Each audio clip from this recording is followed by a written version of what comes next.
Bom dia, Igreja de Jesus Cristo. Sejam bem-vindos. Nessa manhã, estamos reunidos aqui para o louvor, para a glória do Senhor. Eu gostaria, irmãos, de introduzir esse momento com uma oração. Vamos orar todos juntos ao Senhor e depois vamos nos mover aqui para o nosso tema. Senhor Deus, nesta manhã bendizemos a Ti, porque as Tuas misericórdias se renovam sobre nós. Nós te agradecemos pelo Teu Filho, que na cruz do Calvário carregou toda a nossa culpa. E te agradecemos pelo Espírito Santo, que um dia aplicou o Evangelho ao nosso coração. Te agradecemos pela Tua igreja, a Igreja de Cristo, a Igreja vitoriosa. E te agradecemos também pela igreja local, estabelecida pelo Senhor nesse mundo, para glorificar o Teu nome, promover a comunhão e executar a santa missão da pregação do Evangelho. Te agradecemos por estarmos juntos aqui nessa conferência de aniversário, tratando de temas tão importantes. Te agradecemos pela reunião de ontem à noite, te louvamos por esta manhã e nós pedimos pela Tua presença entre nós, que seja o Teu Espírito, o grande professor e mestre do nosso coração, que vai nos instruir, que vai nos ensinar. Oro também, Senhor, pela Igreja Batista Regular da Pituba, que está reunida nesse momento, que a mesma graça do Senhor que nos abençoa aqui, esteja também com aqueles amados irmãos. Nós oramos bendizendo o Teu nome em Cristo Jesus. Amém. Amém. Meus irmãos, nesta manhã, dando sequência ao nosso tema, a gente vai trazer para os irmãos uma introdução ao dispensacionalismo. Então, é um assunto, digamos assim, um pouco mais teórico, mas ele é fundamental para uma boa leitura da Bíblia. Então, mesmo que você não seja uma pessoa que esteja ali lidando com teologia, educação teológica, hermenêutica bíblica, o fato é que toda vez que você lê a Bíblia, você tem um modo de compreender, você tem, por assim dizer, uma hermenêutica. Então você, quando lê o texto bíblico, você procura entender se aquilo é para você, se aquilo não é para você, qual seria a explicação daquela passagem, daquela profecia, daquele ensino. E é aí que nós lançamos mão de uma hermenêutica bíblica. Então esse assunto ele é muito importante. Um outro ponto também que eu quero mencionar para os irmãos é que esse assunto, em particular, ele faz parte da identidade dos batistas regulares. Então esse assunto é um assunto que nos distancia de outros grupos que são grupos, inclusive, ortodoxos, são nossos irmãos em Cristo, mas inclusive nós só vamos conseguir nos aproveitar bem da comunhão com eles e daquilo que eles pregam, daquilo que eles escrevem, se nós conhecermos bem essas distinções. Então conferências como essa, elas são muito importantes para o crescimento da igreja, para a maturidade da igreja, e eu estou muito feliz de poder estar aqui com os irmãos ministrando esse assunto. Então, antes de tudo, eu quero apresentar para os irmãos uma pequena definição do que nós entendemos ser o dispensacionalismo. Então, nós colocamos aí que é um modelo teológico que propõe que Deus realiza seus propósitos através da história por meio de formas distintas de administração em seu trato com o homem. Então aqui é uma definição, assim, digamos, um pouco mais acadêmica, mas os irmãos vão perceber que as coisas que estão sendo afirmadas aqui, elas são absolutamente naturais, e que os irmãos, inclusive, já têm contato com isso na sua leitura bíblica comum. Mas eu quero chamar a atenção dos irmãos para essa expressão que está aí na definição, administração. Então essa palavrinha é uma palavrinha-chave. Deus tem certas administrações. A depender do momento histórico que um povo está vivendo, ou que está ocorrendo a história da salvação, Deus tem uma certa particularidade. Ele tem um modo através do qual ele se relaciona com aquelas pessoas e ele salva aquelas pessoas. Evidentemente, a salvação sempre foi pela pregação do Evangelho, mas a maneira como Deus se relaciona, trazendo conhecimento, sempre vai ser de uma forma distinta. Então, é isso que nós vamos falar aqui hoje, e nós vamos trazer algumas particularidades aí para os irmãos. Então, antes de tudo, a palavra-chave para compreender o dispensacionalismo é essa que nós colocamos aí, administração. Administração é a tradução da palavra grega oikonomia, que seria dispensação. Então nós estamos afirmando que Deus ele administra a história da humanidade de uma forma bem distinta, e Deus estabeleceu diversas dispensações, isto é, diversas oikonomias ao longo da história e no seu trato com o ser humano. Como eu disse para os irmãos, isso é uma coisa muito simples de entender na Bíblia. Você, por exemplo, ao ler o livro do Gênesis, você vai perceber que o modo como Deus tratou com Adão é diferente do modo como Deus tratou com Noé, é diferente do relacionamento de Deus com a humanidade após o dilúvio. Então fica muito claro ali nos primeiros capítulos de Gênesis que havia uma presença intensa de Deus, mas a partir da entrada do pecado e principalmente depois do dilúvio, vai havendo um distanciamento de Deus do homem, e aquele governo direto que Deus executava vai sendo agora feito por meio de homens, por meio de instruções, por meio de governos. Só para dar um exemplo, os irmãos lembram que quando Caim matou o seu irmão, foi o próprio Deus que foi em pessoa a julgá-lo, condená-lo e inclusive colocá-lo contra a parede para que ele confessasse o seu pecado. Depois que passa o período de Noé, esse tipo de administração da justiça de Deus já não existe. Deus entregou para os homens, isso está lá em Gênesis capítulo 9, que aquele que derramar o seu sangue, terá o seu sangue derramado. Mas o sangue não seria mais derramado por Deus diretamente, como aconteceu no dilúvio. Essa punição iria acontecer através de governantes. Então há mudanças, né? Eu estou citando essa aqui como exemplo, mas há muitas outras mudanças. Os irmãos sabem a importância do sábado no Antigo Testamento. E quando nós chegamos no Novo Testamento, o sábado simplesmente perde completamente a importância. No Antigo Testamento nós temos a aliança que Deus fez com Moisés no Monte Sinai. E quando nós chegamos no Novo Testamento, o apóstolo Paulo disse que essa aliança simplesmente caducou. Ela se tornou algo desvanecente. Então, qualquer pessoa que lê a Bíblia com atenção vai perceber que há mudanças. E é isso que nós queremos dizer com dispensação, com a oikonomia de Deus. É justamente o trato que Deus faz com um certo povo durante algum momento da história. Vamos ler Efésios capítulo 1, versículo 10, só para eu mostrar isso para os irmãos por meio de uma passagem bíblica. Efésios capítulo 1, versículo 10.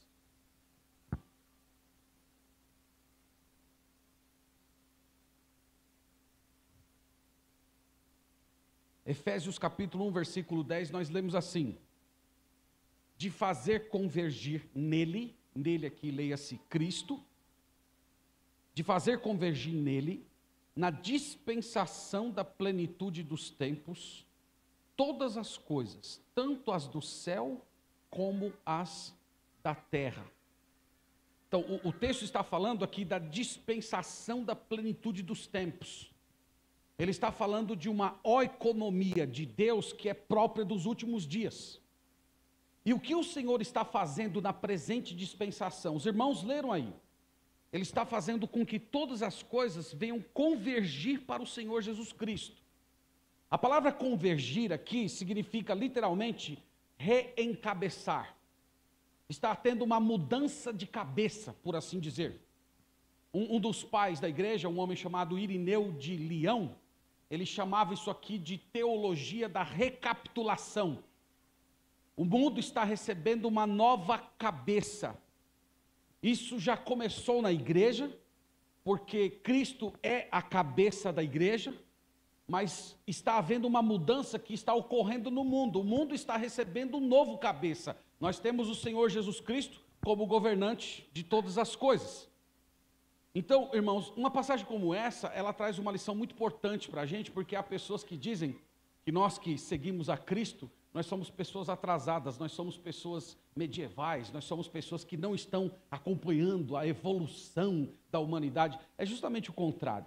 Esse texto aqui mostra que nós somos a humanidade do futuro. Nós somos as pessoas à frente do nosso tempo. Na verdade, Deus está fazendo uma mudança na estrutura da humanidade. Até Cristo, a humanidade tinha um único cabeça. Esse cabeça era Adão. Mas agora está havendo uma mudança de cabeça. Deus está formando uma nova humanidade. Essa humanidade vai ocupar um dia o novo céu e a nova terra. Então o povo de Deus, na verdade, é o povo do futuro. É o povo que um dia vai ocupar a terra renovada, reestruturada para a glória de Deus. Então é isso que significa a dispensação da plenitude do tempo. Aqui é mais uma ilustração, irmãos. No momento, na nossa era, nós estamos experimentando esse mover de Deus. O Senhor está agindo para trazer Cristo como cabeça, não só da igreja, mas de todas as coisas. Então Cristo ainda será colocado como governante supremo, não apenas da igreja, mas de toda a criação. Então é isso que está acontecendo agora.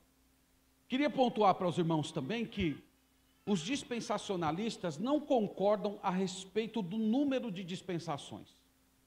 O dispensacionalismo chamado clássico enfatiza 7. O chamado dispensacionalismo revisado, ele foca mais nos pontos cruciais que distinguem as dispensações.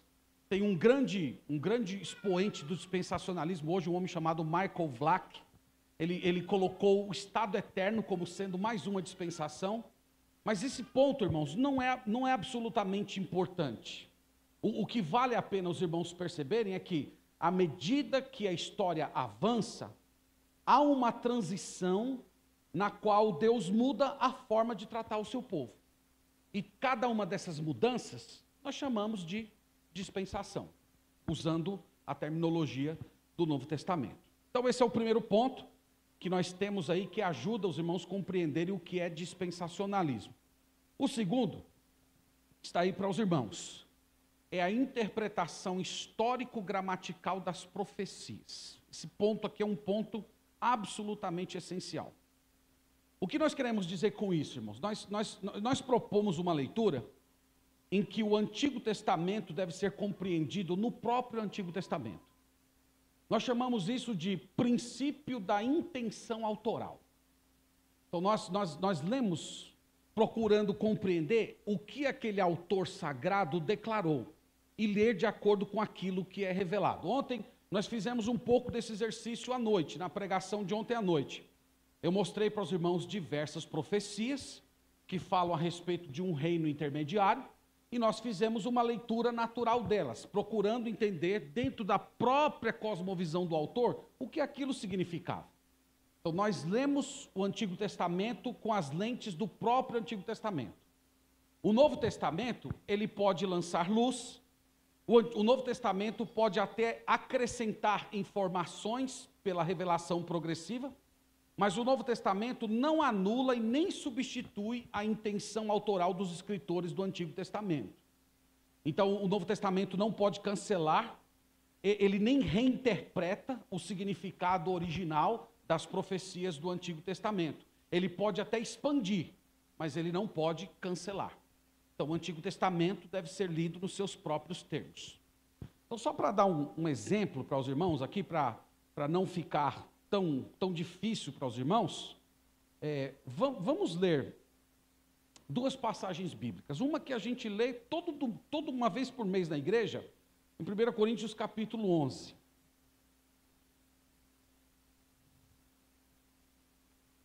1 Coríntios capítulo 11, esse texto aqui a gente lê na igreja todo mês, quando vamos participar da ceia do Senhor. Então, 1 Coríntios capítulo 11, versículo 25. Nós lemos assim: por semelhante modo, depois de haver ceado, tomou também o cálice, dizendo: este cálice é a nova aliança no meu sangue. Fazei isto todas as vezes que o beberdes, em memória de mim. Então, o cálice que nós tomamos uma vez por mês na celebração da ceia é chamado por Paulo aqui de o cálice da nova aliança. Essa linguagem, nova aliança, é uma linguagem do Antigo Testamento. Nem todos os dispensacionalistas concordam com o modo como a nova aliança se relaciona com a igreja. Mas o ponto é que o apóstolo Paulo aqui fez uma conexão entre a nova aliança do Antigo Testamento e a igreja de Cristo, celebrando a ceia do Senhor. Então deixa marcado aí 1 Coríntios capítulo 11, aí vai comigo, por favor, para Jeremias capítulo 31, só para os irmãos entenderem o ponto aqui que nós estamos estabelecendo dentro de uma ilustração do próprio texto bíblico. Então Jeremias capítulo 31,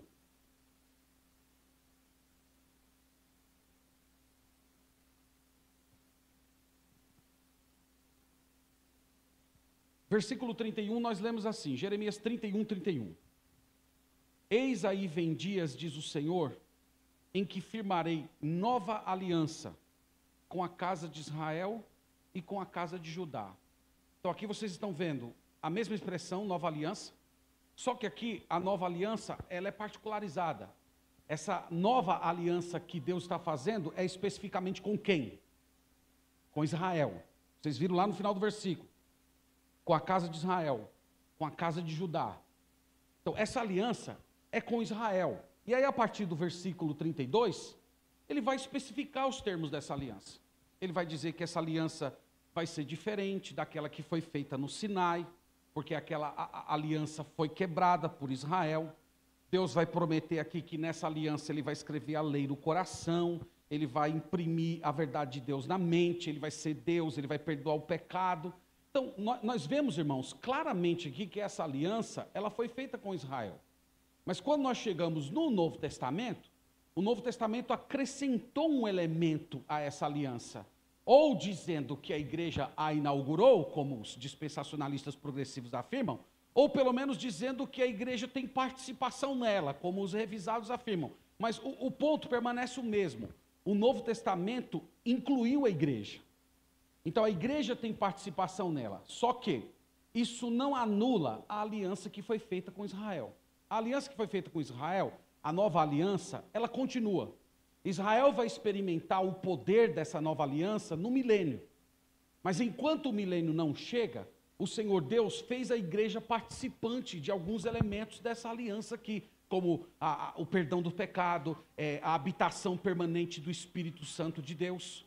Então, é esse ponto, irmãos, que nós estamos falando aqui. A leitura do Antigo Testamento é mantida. Nós continuamos crendo que Deus fez essa aliança com Israel, nós continuamos crendo e afirmando que Israel irá se beneficiar, sim, que Israel não perdeu o direito a essa aliança, mesmo tendo rejeitado o Messias, mas que o Senhor Deus fez a igreja participante dela. Então, eu espero que isso esteja ficando claro para os irmãos, porque os aliancistas, eles dizem que Israel perdeu o direito à nova aliança. Eles dizem que Deus fez promessas a Israel no Antigo Testamento, mas por causa da rejeição deles ao Messias, eles perderam o status de povo eleito, e todas as promessas do Antigo Testamento se cumprem agora espiritualmente através da igreja. Então, para um dispensacionalista, irmãos, isso é muito estranho. Pensar, por exemplo, que Deus prometeu a Abraão que o povo dele iria viver para sempre na terra da Palestina. E Abraão creu nisso, ele viveu a sua vida apegado a essa promessa, ele ensinou essa promessa para os seus filhos. Aí imagina Abraão morrendo, indo para o céu, e quando ele chega lá, Deus diz, não era bem assim. Na verdade, era uma coisa espiritual, você não entendeu direito. Era uma coisa que se cumpre assim, na expansão do povo de Deus sobre a terra, com a pregação do Evangelho. Então, esse tipo de afirmação, para nós, é muito estranho. Então, eu estou falando para os irmãos que esse é um ponto que nos distancia dos aliancistas, que nos distancia dos reformados. Eu não sei como é que está funcionando aqui, já tem mais de 10 anos que eu saí do campo, mas eu não sei como é que está funcionando aqui entre as igrejas batistas regulares o uso do vocábulo reformado. Então, na minha região, traz muita confusão. Tem muitos irmãos lá que chegam na nossa igreja e dizem assim, eu estou vindo congregar nessa igreja aqui porque aqui é uma igreja batista reformada. E eu estou à procura de uma igreja batista reformada faz tempo, porque só tem essas igrejas batistas aí que estão meio pentecostal, neopentecostal, então encontrei uma igreja batista reformada. E eu sempre explico para as pessoas, olha, esse adjetivo reformado, ele já não é mais tão claro. Ele já não comunica com precisão a nossa identidade. Quando uma pessoa fala reformado, se ela estiver falando, por exemplo, no nosso caso lá, reformado no sentido de que nós cremos nos 5 pontos do calvinismo, ou nós somos reformados de Dort, do sínodo de Dort, então nesse sentido nós somos reformados. Só que o vocábulo reformado vai muito além disso. Um presbiteriano usando o vocábulo reformado inclui batismo infantil, inclui a visão de que a igreja substituiu Israel, que Deus não tem mais um plano futuro para Israel, afeta completamente a interpretação profética. Então eu não sei como é que anda aqui entre os irmãos, mas no nosso caso lá, esse vocábulo ele tem trazido mais confusão do que esclarecimento. Lembrar aos irmãos que os aliancistas, eles não aplicam essa hermenêutica histórica gramatical às profecias. Eles aplicam a todas as outras passagens da Bíblia, mas não às profecias. Eles espiritualizam as profecias. Para eles, o reino futuro, do qual falamos ontem à noite largamente, esse reino futuro se cumpre espiritualmente na igreja hoje. E por que eles afirmam isso? Eles afirmam que o Novo Testamento, ele não apenas acrescenta, o Novo Testamento pode inclusive mudar o sentido de uma profecia. Eles gostam muito de citar aquela profecia quando Jesus era bebê, ainda menino. Do Egito chamei o meu filho. Lembram dessa profecia?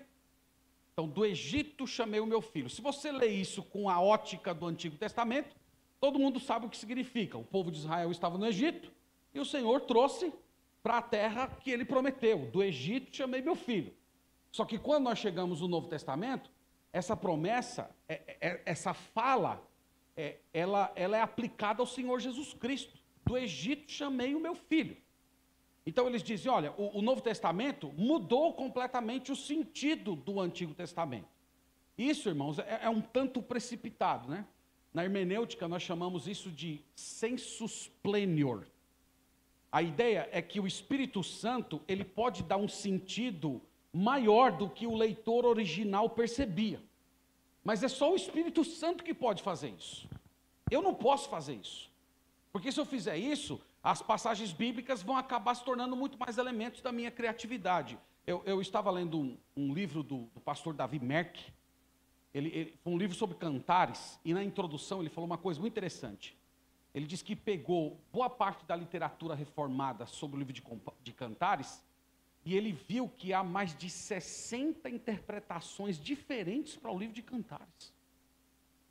Então, por que, irmãos, 60 interpretações diferentes para aquele texto? Porque eles acreditam que aquele livro é uma alegoria do casamento entre Cristo e a sua igreja. Então, quando pega e descreve o amor do noivo pela noiva, quando aquelas partes, né, que são proibidas para menores de 18 anos, né? Vocês sabem que tem umas partes lá que menores de 18 anos não devem ler. Então, aquelas partes eles espiritualizam, dizendo que ali é a igreja, que é a nutrição da igreja, é o amor da igreja. E quando você vai por esse caminho, abre-se a porta para todo tipo de interpretação. A melhor leitura é ver aquele livro como sendo uma descrição entre um homem e uma mulher que são casados e vivem a sua vida no Senhor. Deixe-me dar mais uma ilustração sobre esse ponto. Vamos em Atos capítulo 1, versículo 3. Atos capítulo 1, versículo 3.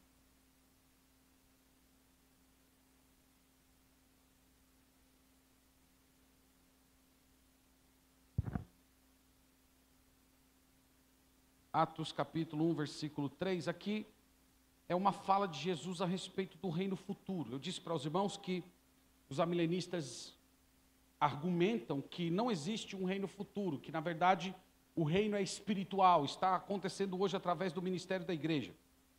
Mas no capítulo 1 de Atos, no versículo 3, nós lemos assim: A estes também, depois de ter padecido, apresentou-se vivo, com muitas provas incontestáveis, aparecendo-lhes durante 40 dias, e falando coisas concernentes ao reino de Deus. Então, o verso 3 diz que durante 40 dias, o Senhor Jesus conversou com os seus discípulos a respeito de um certo tema. Um tema muito importante na história do Antigo Testamento e na história da salvação. O tema é o reino de Deus. Aquele mesmo assunto que falamos ontem à noite. Então o Senhor Jesus passou 40 dias conversando com eles. E depois de 40 dias de aula, os discípulos fizeram essa pergunta. Olha só o versículo 6. Então os que estavam reunidos lhe perguntaram: Senhor, será este o tempo em que restaures o reino a Israel? Então veja, irmãos, a sequência. Jesus conversa com eles 40 dias a respeito do reino. Depois de 40 dias de aula, eles fazem essa pergunta: Senhor, chegou a hora do reino? É o tempo? Esse seu momento marca a implantação do reino? Irmãos, eles ouviram sobre esse assunto 40 dias. Ou eles eram tolos, burros, ou eles aprenderam a lição. Se o reino fosse espiritual, essa seria a melhor passagem para Jesus dizer. É quase Jesus dizendo assim: olha, gente, eu estou conversando com vocês há 40 dias. Vocês não entenderam ainda que o reino é espiritual? Vocês não entenderam ainda que Israel simplesmente acabou como nação e que o reino hoje é espiritual e vai continuar acontecendo através do ministério da igreja? Mas Jesus não reprova a pergunta deles. O Senhor Jesus não reprovou. A única coisa que ele diz no versículo 7 foi o seguinte: não vos compete conhecer os tempos ou épocas que o Pai reservou pela sua exclusiva autoridade. Então o que Jesus está dizendo? O assunto do reino está guardado com o Pai. Esse assunto não diz respeito à dispensação de vocês. Esse assunto está guardado com o Pai. Esse assunto está reservado para o futuro. Em outras palavras, Jesus era dispensacionalista. Jesus, ele acreditava que existia um reino futuro, mas que não fazia parte do interesse dos apóstolos naquele momento. Então nós cremos, irmãos, nós afirmamos isso cabalmente, acrescentamos a isso que, uma vez que as profecias da primeira vinda de Cristo se cumpriram literalmente, nós não podemos dizer que as profecias da segunda vinda irão se cumprir de modo figurado ou espiritualizado. Se as da primeira se cumpriram literalmente, é de se esperar que as profecias da segunda vinda também se cumpram assim. Então esse aqui é mais um ponto, e eu quero me mover agora para um outro elemento muito importante dentro da hermenêutica dispensacionalista, que é esse aí. Israel e igreja são entidades distintas. Isso é uma consequência lógica dos pontos anteriores. Irmãos, o aliancista rejeita isso fortemente. Para eles, a igreja existe desde quando ocorreu a primeira conversão. Então, Israel foi a igreja no Antigo Testamento, mas pelo fato de ter rejeitado o Senhor Jesus Cristo, ela perdeu o seu status de nação eleita, e agora as promessas que foram feitas a ele se cumprem espiritualmente na igreja de Deus. Então tudo passa a ser figurado. Só para dar um exemplo para os irmãos, Isaías capítulo 11, versículo 6, vamos até lá, por favor. Isaías 11, verso 6.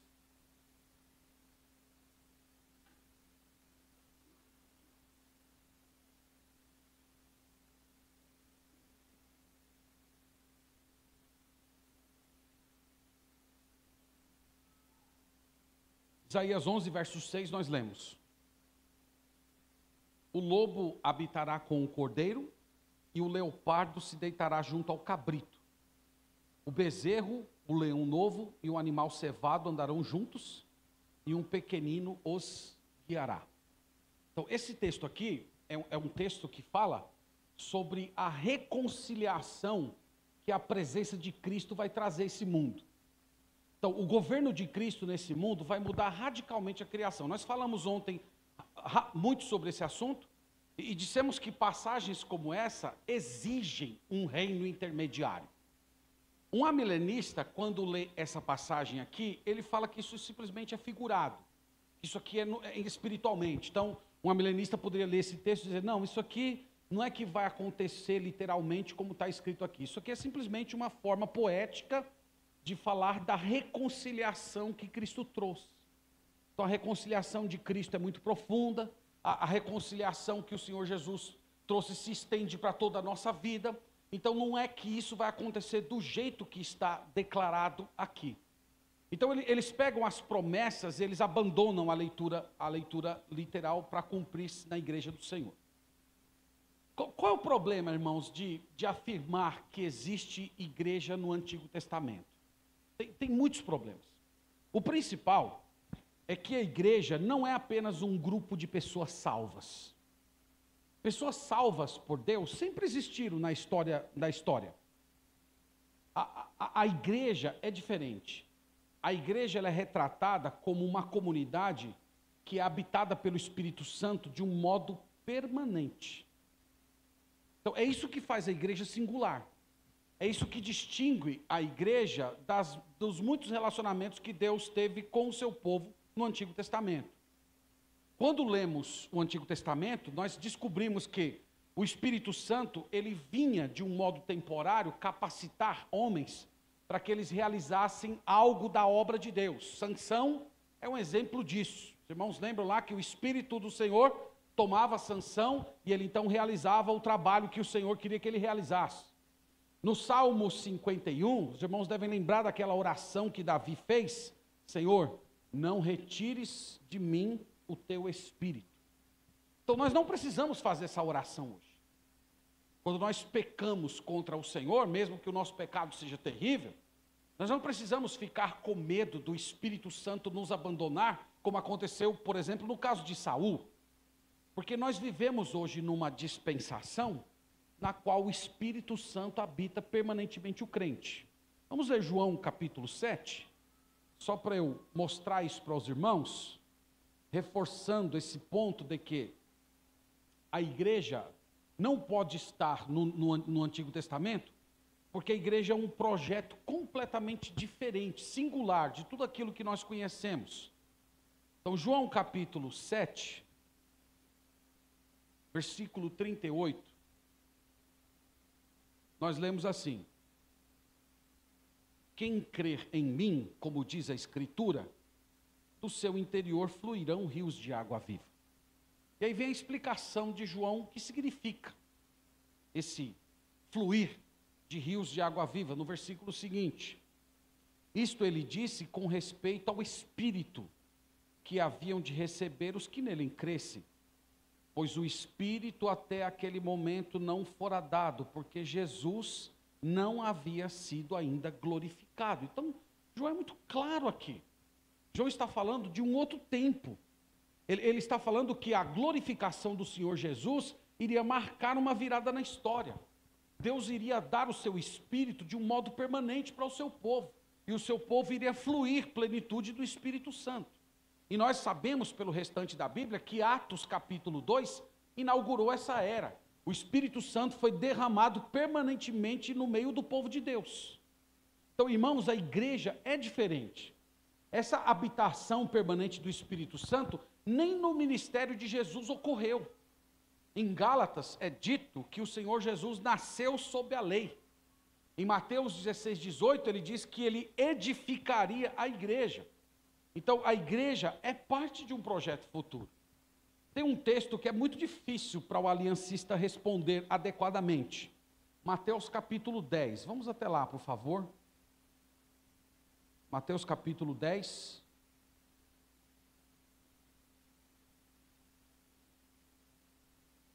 Versículo 5.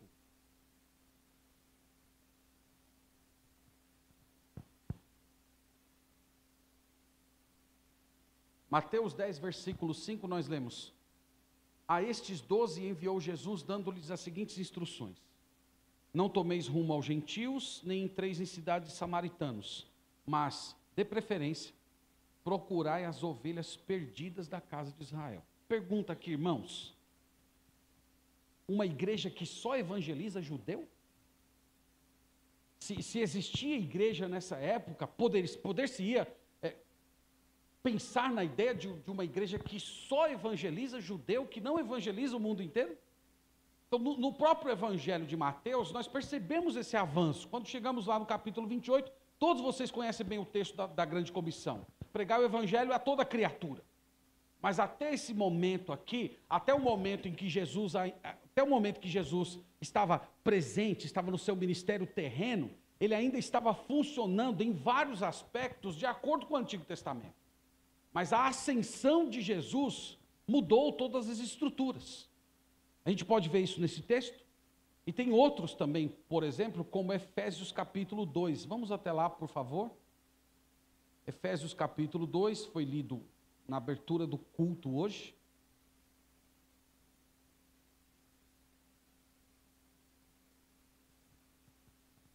Efésios 2, versículo 14. Nós lemos assim: porque Ele é a nossa paz. Chamar a atenção de vocês para a palavrinha nossa, esse pronome possessivo. Nossa paz. Quando ele fala nossa, ele está se referindo a quem? Judeu e gentil. Ele pacificou judeus e gentil. Veja que é isso que ele diz em seguida. O qual de ambos fez um. Ambos quem? Judeus e gentios. É muito importante, irmãos, ler bem esse versículo. Aqui não está dizendo que o gentil foi transformado em Israel. Não está dizendo isso. Ele não está dizendo que ele pegou o gentil e transformou ele em um judeu espiritual. O que está falando é que Deus pegou o judeu, Deus pegou o gentil e fez um povo. Então, os crentes não são judeus espirituais. Os crentes são igreja. E igreja é formada por judeus e gentios. É um novo homem. É uma outra entidade. Não tem nada a ver com o Antigo Testamento. Ele continua. E tendo derribado a parede da separação que estava no meio a inimizade, aboliu na sua carne a lei dos mandamentos na forma de ordenanças, para que dos dois, isto é, judeu e gentil, em si mesmo, um novo homem, criasse em si mesmo um novo homem, fazendo a paz.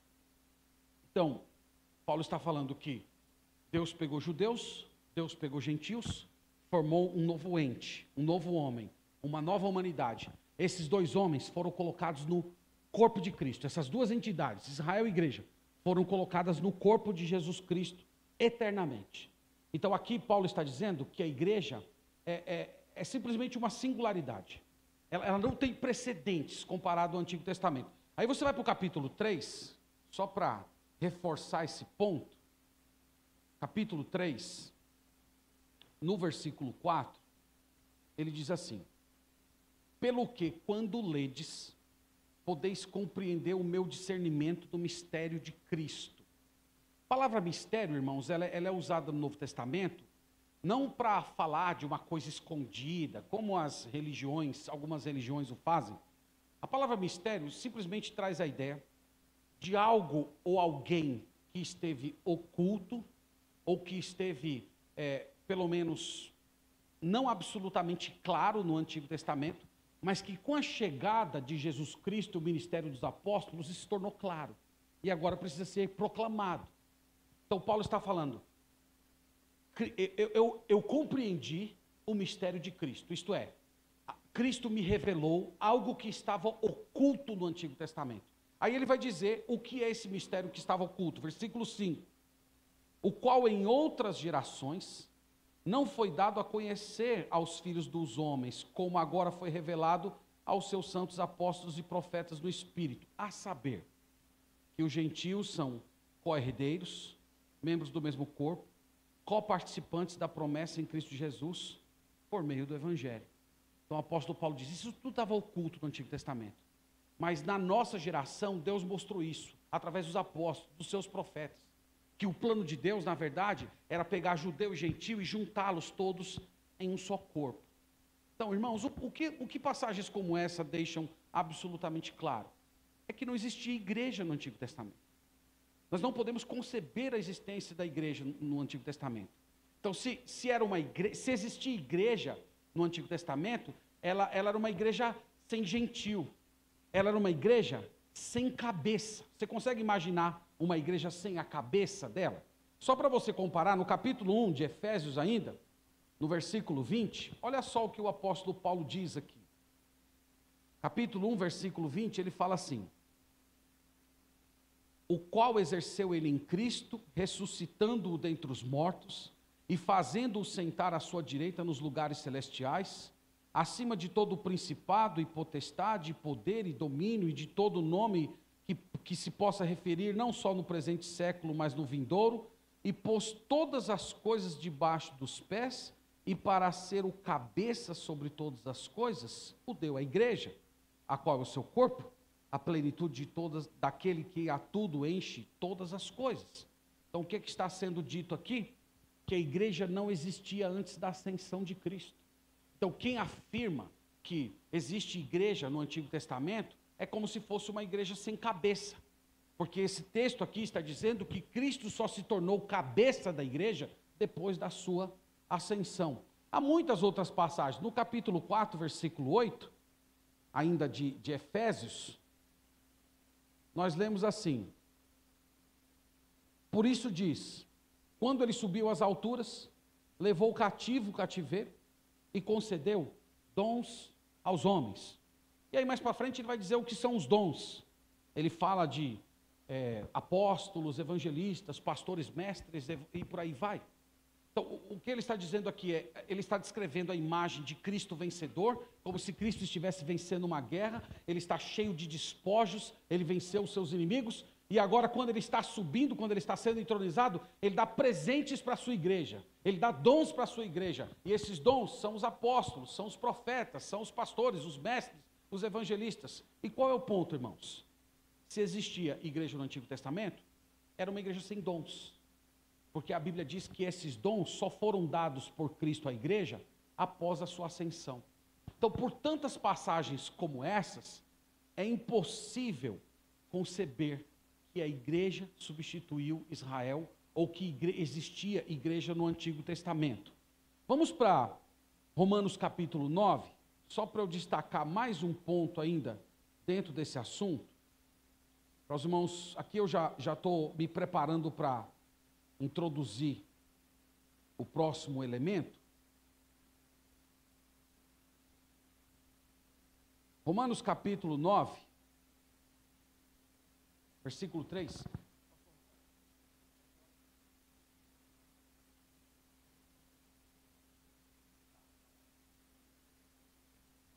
Romanos capítulo 9, versículo 3, nós lemos assim: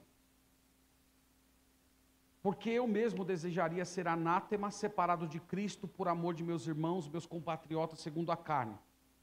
São israelitas. Agora veja isso aqui, irmãos. Pertence-lhes a adoção e também a glória, as alianças, a legislação, o culto e as promessas. Vocês estão vendo o que ele diz? Ele diz: pertence-lhes. Aqui está dizendo que eles perderam? Ele não está dizendo pertenceu-lhes, mas por causa da incredulidade dele, eles perderam esses privilégios. Não, o texto está dizendo, pertencem a eles. Então, as promessas que foram dadas no Antigo Testamento, pertencem a eles. Paulo vai dizer aqui que no presente momento, eles são até inimigos nossos por causa do Evangelho, mas por causa da eleição, eles são nossos amados. Então, não tem, irmãos, como afirmar que existia igreja no Antigo Testamento, e muito menos que Israel substituiu a igreja. Espero que isso fique bem claro para os irmãos, e aqui eu já levo os irmãos para o último ponto da minha fala. Eu já disse muito a respeito disso ontem à noite, então hoje eu quero só expandir um pouco mais essa afirmação. A de que nós cremos que o Israel étnico será restaurado no futuro. É interessante que até teólogos amilenistas, eu já li alguns, eles dizem assim, que se você fizer uma leitura natural dos textos do Antigo Testamento, essa será a conclusão que você chegará. Que Deus tem um plano para Israel e que haverá uma restauração para esse povo. Então, tem alguns amilenistas também que acreditam que vai haver alguma forma de restauração de Israel. O F.F. Bruce, o Wayne Grudem falam esse tipo de coisa, mas o que distingue esses teólogos da nossa concepção é que nós não acreditamos apenas na salvação deles dos pecados, mas também da restauração deles como um povo, para servir a Deus e também servir as nações. Aí eu queria conduzir vocês a Romanos capítulo 11, eu penso que é o texto mais importante no Novo Testamento para falar a respeito desse assunto. Então vou começar com o versículo 1. No versículo 1, nós lemos assim: pergunto, pois, terá Deus porventura rejeitado o seu povo? Pergunta de Paulo aqui, ele está antecipando a pergunta que algum judeu piedoso faria a ele. Deus rejeitou o seu povo? Deus rejeitou Israel? A resposta dele é: de modo nenhum. Essa expressão aqui, de modo nenhum, é a negativa mais enfática que existe na língua grega. Então não é só de modo nenhum, é aquele de modo nenhum quase que gritando na cara da pessoa. Então é o que você diria, por exemplo, se o seu filho adolescente chegasse em casa pedindo para você comprar 1 litro de cachaça para ele. Então você não ia dizer só não, hoje não, você não ia falar isso. Você ia talvez puxar todos os fôlegos possíveis para gritar um não na cara dele e provavelmente colocar ele de castigo até os 35 anos. Então, é uma afirmação enfática. Paulo diz, de modo nenhum. E ele vai explicar aqui, a partir do verso 25, qual é o lugar de Israel na história. Essa passagem, irmãos, ela é muito importante. E aqui os amilenistas, para explicar esse texto, são muitas e muitas piruetas teológicas que precisam ser feitas para não reconhecer que Deus tem um plano para Israel. Ele fala assim: porque não quero, irmãos, que ignoreis esse mistério. Lembram o que significa a palavra mistério?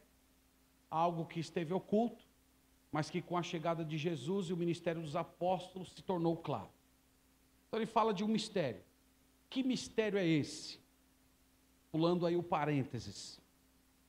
Que veio o endurecimento em parte a Israel. O que significa, irmãos, essa expressão em parte? Em parte aqui pode ser tanto em termos numéricos, como também em termos temporários. Pode ser as duas coisas. Nós não temos certeza, de fato, qual é a interpretação correta, mas as duas acabam chegando no mesmo lugar. Então, o endurecimento em parte pode ser o endurecimento de alguns judeus, ou pode ser o endurecimento dos judeus durante um certo tempo, durante a era da igreja. Aí ele diz assim, continuando: que veio o endurecimento em parte a Israel, até que haja entrado a plenitude dos gentios. Então, plenitude dos gentios aqui pode tanto se referir aos gentios eleitos, ou à época em que Deus termina de salvar os gentios. As duas leituras são possíveis, e novamente, as duas acabam chegando no mesmo lugar. Então, quando completar esse tempo dos gentios, o que acontecerá em seguida? Versículo 26. E assim todo Israel será salvo. Como está escrito? Virá de Sião o libertador, e ele apartará Jacó das impiedades. Então ele diz, depois desse tempo dos gentios, Israel será salvo. Então essa promessa, irmãos, ela está no Antigo Testamento, aqui ele está citando o Antigo Testamento, mas lembre que essa promessa também nós encontramos nos lábios do Senhor Jesus, em Mateus 23, lá é dito que aquele povo que estava rejeitando um dia diria, bendito o que vem em nome do Senhor. No próprio profeta Zacarias diz que Israel um dia veria aquele a quem transpassaram e eles chorarão. E ele fala aqui que o libertador vem de Sião. E Sião fica onde? Vamos dizer, Sião fica em Juazeiro do Norte, mas essa Sião aqui é a Sião que fica na Palestina. E ele diz que ele vai apartar Jacó das suas impiedades, isto é, Deus vai perdoar esse povo. Deus vai perdoar. Então, essa transgressão terrível que eles fizeram de rejeitar o Filho de Deus, vai ser perdoada, eles serão resgatados. Então, e por que, irmãos, tem que ser assim? Por que tem que ser dessa maneira? Aí entra o versículo 29.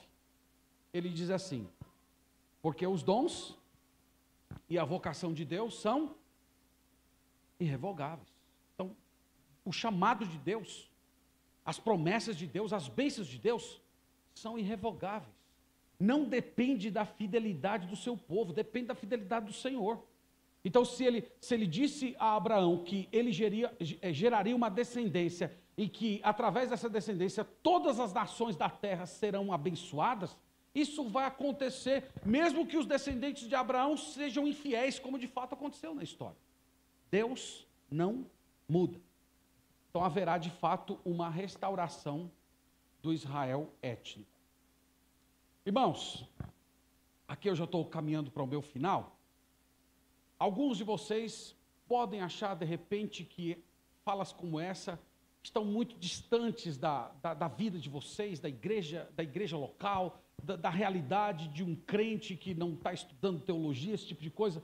Mas isso não é verdade, irmãos. Isso afeta muito a igreja. Isso afeta o modo como nós pregamos. Isso afeta o modo como nós lemos o Antigo Testamento. Por exemplo, imagina um texto como Deuteronômio 28. Lá é feita uma série de promessas. Que Deus vai colocar você por cabeça e não por cauda. Que Deus vai te dar prosperidade. Que Deus vai te dar saúde. Que Deus vai tirar as doenças. Que Deus vai apartar os inimigos. Se você se manter fiel. Mas se você se for infiel, você vai dizer, o texto vai dizer, você vai sofrer pragas, você vai ter doença, você vai plantar e não vai colher, Deus não vai mandar chuva, os inimigos vão vir e vão destruir todas as coisas. E a questão é, como ler aquele texto? Ou imaginem como é que o pastor de vocês pregaria esse capítulo aqui para a igreja. Então, se o pastor Rafael fosse pregar Deuteronômio 28 e dissesse assim, ó irmãos, tudo que está escrito aqui nos pertence.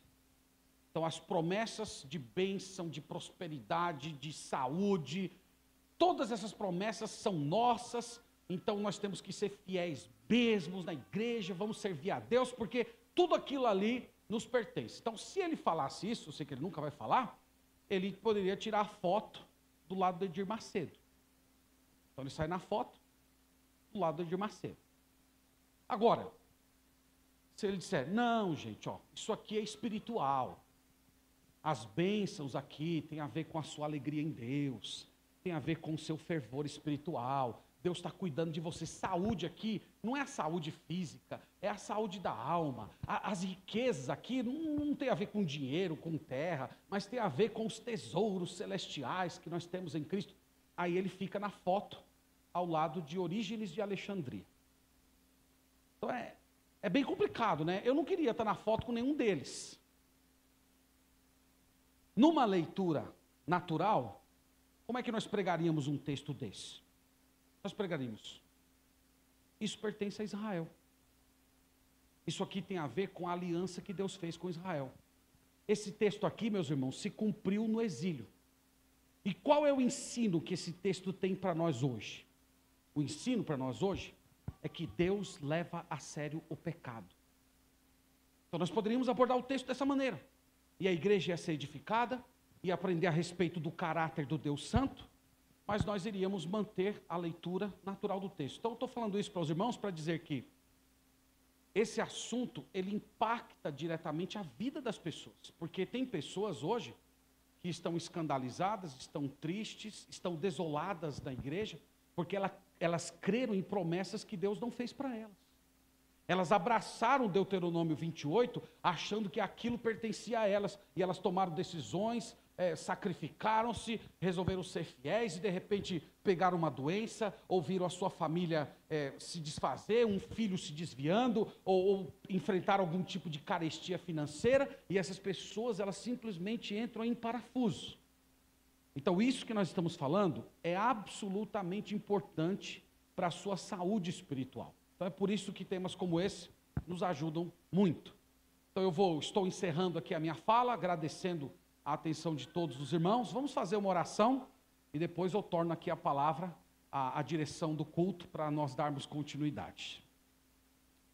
Senhor Deus, muito obrigado por estudar esse assunto hoje.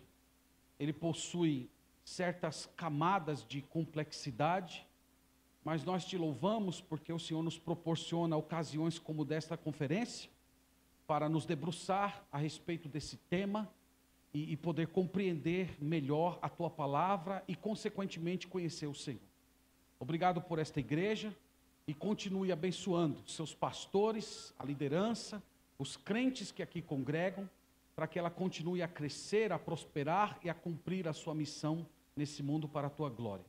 Nós oramos no nome de Jesus. Amém.